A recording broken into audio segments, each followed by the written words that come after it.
વડોદરા જિલ્લાના દરેક તાલુકાની ગ્રામ પંચાયતમાં નવા ચૂંટાયેલા સૌ સરપંચોનો સન્માન સમારોહ યોજાયો હતો।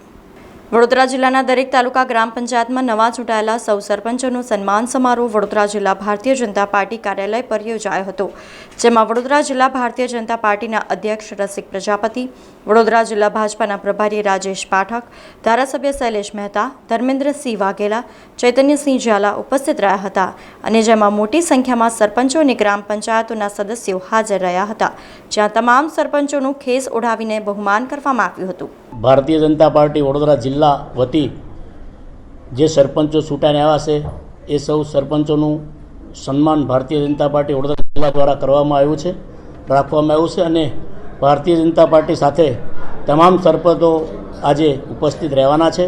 આપ સૌ સરપંચ ભારતીય જનતા પાર્ટી સાથે સંકળાયેલા છે, જોડાયેલા છે અને અમારા જેટલા પણ સરપંચો ચૂંટાયા છે એમનું આજે અમે સન્માન કરવાના છે। ગ્રામ પંચાયતના સરપંચની ચૂંટણીમાં સામાન્યતઃ મેન્ડેટની પ્રથા હોતી નથી, પરંતુ સરપંચો મોટે ભાગે રાજકીય પક્ષો સાથે જોડાયેલા વ્યક્તિઓ જ ચૂંટણી લડતા હોય છે। પ્રમુખશ્રીએ જણાવ્યું એમ 260 જેટલા સરપંચોની ચૂંટણીમાંથી લગભગ 80% જેટલા સરપંચો ભારતીય જનતા પાર્ટીની માન્યતાવાળા ચૂંટાયા છે।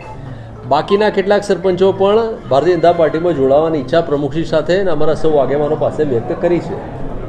એટલે આજે લગભગ 90 થી 95% જેટલા નવા ચૂંટાયેલા સરપંચશ્રીઓ એમના પ્રતિનિધિઓ ભારતીય જનતા પાર્ટીમાં દ્વારા સન્માનિત થવા જઈ રહ્યા છે, જોડાવા જઈ રહ્યા છે।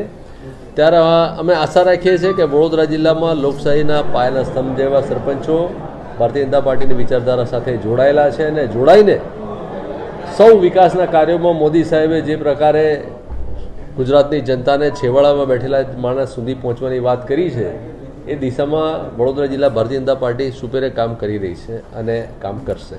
સમાચારોના સતત અપડેટ માટે TNN ન્યૂઝને YouTube પર સબસ્ક્રાઇબ કરી બેલ આઇકોન પ્રેસ કરો અને અમારી સાથે જોડાયેલા રહો Facebook, Instagram અને Twitter ઉપર।